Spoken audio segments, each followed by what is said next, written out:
Hello, everybody. My name is Jainer Hidalgo, and today I want to talk to you about karma. So, the reason why I chose this topic is because I know a lot of people are familiar with it, but they don't really know how does it fully work and if it's just the basic definition of it. If the whole karma deal just extends to the basic definition of it, which is that for every action, there is a consequence. For every negative thing that happens or a person does, there will be a negative consequence following it. And to be honest, the reason is just no. There is so much more to karma than what people believe of it. And I want to show you all how much more there is, and that there is a way to attract positive karma, because karma is just not negative. I want to show you all the way to attract the positive karma in a way that works for you as an individual and for those around you. During this research, I came across two really important articles that really helped me develop my understanding on the topic.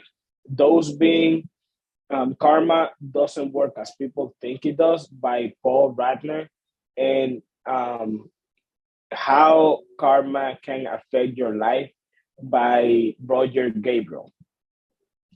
And they really helped me understand that karma is not only the negative consequences of an action, and that karma is just not as black or white as people think it is, but there is just so much more to it.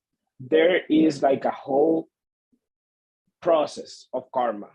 Uh, and to be honest, karma, people just think, oh, a negative action will bring a negative consequence. And that is just not entirely right, because there are negative actions that have a good intent in mind, which can bring good karma. Because it's not always what you do, but why you do it. An example of this would be a person stealing food. We all know stealing is bad because you're taking something from somebody, you're taking something that doesn't belong to you from somebody else. And we all know is a bad action. But what if that food was taken to provide to a family that needs it more than you, to a family that is starving right now? That positive intention, that good intention, can bring some positive karma. That might be to let the person stealing the food off with no consequences, or just to give them more food than what they were stealing to begin with. It's not always like, oh, something major, but simple things that when you look at it from a different perspective, it just translates as good karma because there's no consequence to it directly. And Paul Radner really helped me understand this concept a little bit more, because he goes into detail explaining that it's not always the action, but the intention behind it that matters. As previously said, you can have a really bad action, but with a good intent in mind. A purely good intent is just like, oh, I'm gonna give this as an excuse. No, it's still bad. However, if you really have like a good intent in mind to do said action, then the karma might be good following the action, and that's what Radner goes into detail explaining. Also, I think it's important to know that karma doesn't mean that it's always going to be good, since we all know there's negative consequences. However, it's just way more than the negative or the positive consequences or deeds following a said action. And Paul Radner goes into detail explaining this as well, where he says that karma is just a whole process, and not only one or two actions following. followed by a consequence, or just a comment that somebody said followed by a response, or just a whole process that involves many different factors that might ultimately have a whole impact in your life. He goes into detail explaining this. And to be honest, it's a really moving article that I would like everybody to read just to get like a more expanded idea on the concept. But we're gonna keep talking about it in a little bit more.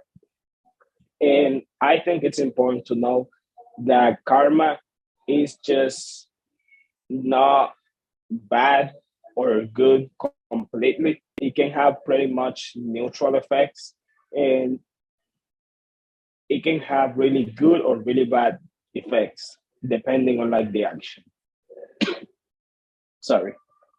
And that is really something that Mr. Roger goes into detail explaining, where he pretty much says that karma affects your life even when you don't see it. A karma can have a neutral effect where you were expecting something really big. Let's say when you were a kid, your parents saw your report card and it was all A. They reacted like, "Oh, I'm happy for you," and that's it. When you were expecting like a whole celebration, that's what he meant in his article. Karma can affect your way of life, but it can have also pretty much neutral, good or bad effects.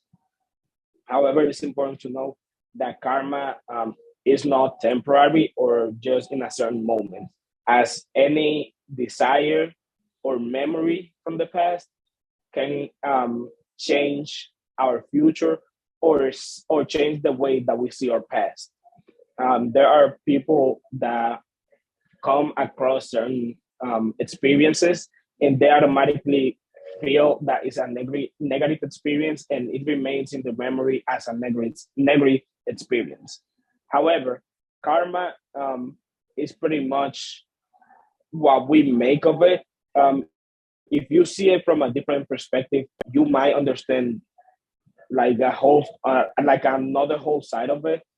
You might be more comfortable or even think of it as a neutral karma, like, oh, I see why that happened, but in a way that you are not sad or happy of the outcome.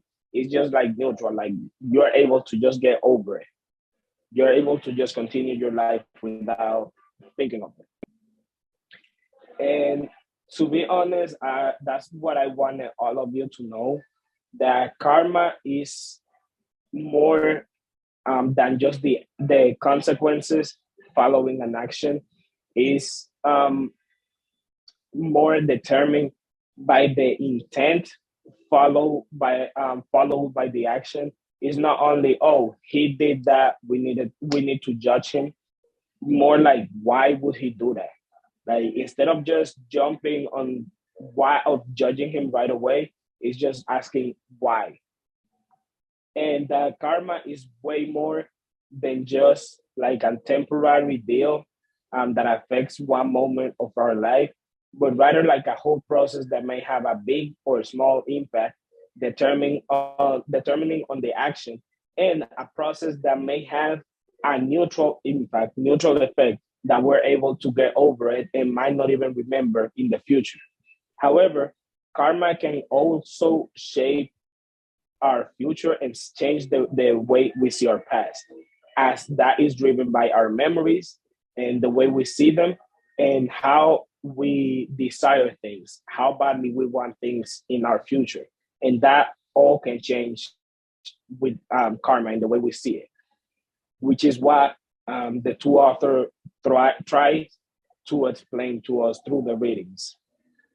And thank you all for listening. I hope you all know that just by being positive and loving yourself, you can attract good things and change the way people around you view the things that happen to them. And just by loving yourself, which is something that I know it's hard for a lot of people to do, I myself find that super hard to do, because there are so many people within my life even within my families that tell me the contrary, like, oh, you're not good enough, you'll never be that, you'll never be this. And I just want to be that personal reminder that you are good enough, you will accomplish anything you set yourself for, and that just like karma, you just gotta change the way you see things, and just keep going forward, and don't let anything stop you. Because if you just work hard enough, karma will happen and you will be rewarded for all your effort. Thank you so much.